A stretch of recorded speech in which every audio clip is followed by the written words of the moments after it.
உங்க பையன் கிஷோரோட ஃப்ரெண்ட். ஏமா சாப்பிடவே மாட்டேன்றீங்களாமே?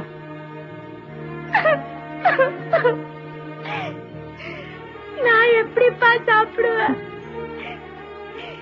என் பையன் பப்பு பார்க்காம நான் எப்படி சாப்பிடுவேன்? அவன் உனக்கு அடிச்சு பெட்ஷீட் துவைக்காம நான் எப்படி சாப்பிடுவேன்? அவன் இல்லாம வீட்டுல ஒரு கண்ணாடி டம்ளர் உடைய மாட்டேங்குது, அவன் சிக்கத்து விளையாடாம ஒரு ஜன்னல் உடைய மாட்டேங்குது, நான் எப்படி சாப்பிடுவேன்?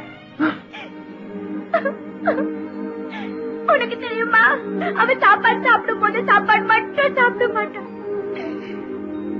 என் வேலையிலும் சேர்த்தா சாப்பிடுவான். இப்ப அவனை கூட்டாம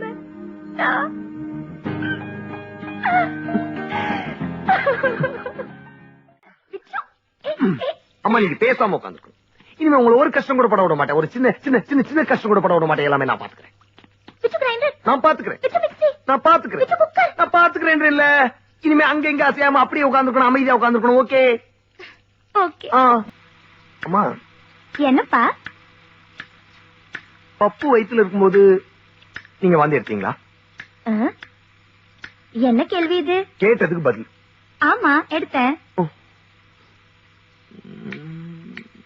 கிஷோர் வயித்துல இருக்கும்போது அவனுக்கு எடுத்தேன். அவனும் என் பையன் தானே. ஆனா கிஷோர் பரவாயில்லப்பா. அவனுக்கு முதல் 2 மாசத்துல வாந்தி நின்னு போச்சு. ஆனா அந்த பப்பு பையன் இருக்கானே, அவன் என்ன பாடா படுத்துட்டான்.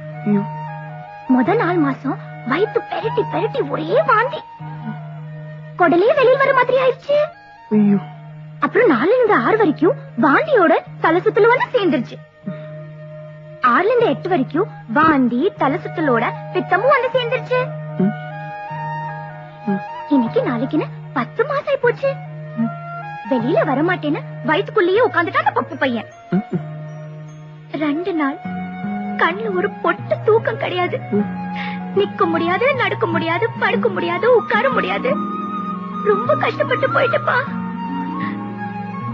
செத்து பொழிச்சேன்னு வச்சுக்கைய. அப்புறம் ஒரு வழியா சிசேரியன் பண்ணிதான் அவனை வெளியில எடுத்தோம். திருட்ராஸ்கள் என்ன பாடா படுத்துட்டான்.